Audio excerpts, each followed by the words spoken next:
ইংরেজিতে বলে acid, acid আর বাংলাতে বলে অম্ল। আর ক্ষার হলো অ্যালকালাইন। হ্যাঁ, অ্যাসিডের অ্যাসিডের স্বাদ কেমন, অম্লের স্বাদটা কেমন? হ্যাঁ, টক। আর ক্ষারের স্বাদ তেতো। ঠিক আছে, তাহলে অ্যাসিড কি করে আমরা জানি? আমরা অ্যাসিডে কয়েকটা কিভাবে আমরা ধরতে পারবো, কয়েকটা নির্দেশক। নির্দেশক কি? নির্দেশক কারে কয়? যেটা অ্যাসিড এবং ক্ষারকে আমরা শনাক্ত করতে পারি, যাহার মাধ্যমে অ্যাসিড এবং ক্ষারকে শনাক্ত করতে পারি, এটা কোনো নির্দেশক। যেমন একটা বহুল ব্যবহৃত একটা প্রাকৃতিক নির্দেশক হলো লিটমাস। হ্যাঁ, লিটমাস। আবার জবা হলো একটা প্রাকৃতিক নির্দেশক, কিন্তু আমরা বেশি ব্যবহার করি লিটমাসটাই। লিটমাস কি করে? অ্যাসিডে আমরা কেমনে বুঝব? অ্যাসিডে কি করে? নীল লিটমাসকে লাল করে। আর ক্ষার নীল করে। আর লবণ জল, যেটা প্রশমন, অ্যাসিড আর ক্ষার মিললে কি তৈরি হয়? লবণ জল, প্রশমন। এখানে কোনো লিটমাসের পরিবর্তন হবে কি না? আজকে আমরা দেখবো। আমি এখন লাল লিটমাস নিতেছি। দেখো লাল লিটমাস কি করে?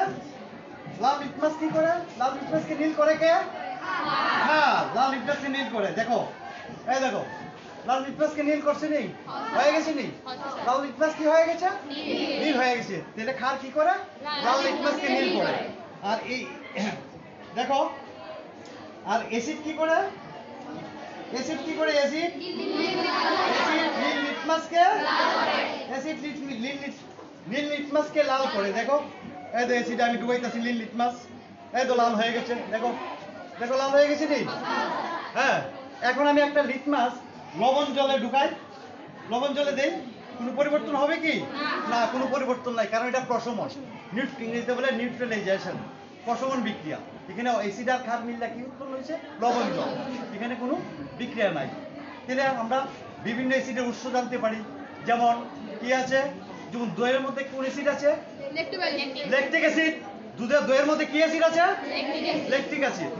পিঁপড়াতে কি অ্যাসিড থাকে? পিঁপড়াতে ফর্মিক অ্যাসিড। তেঁতুলে কি অ্যাসিড থাকে? Tartaric acid. হ্যাঁ, তারপরে আর আছে যেমন ভিনিগারে কি অ্যাসিড কয়?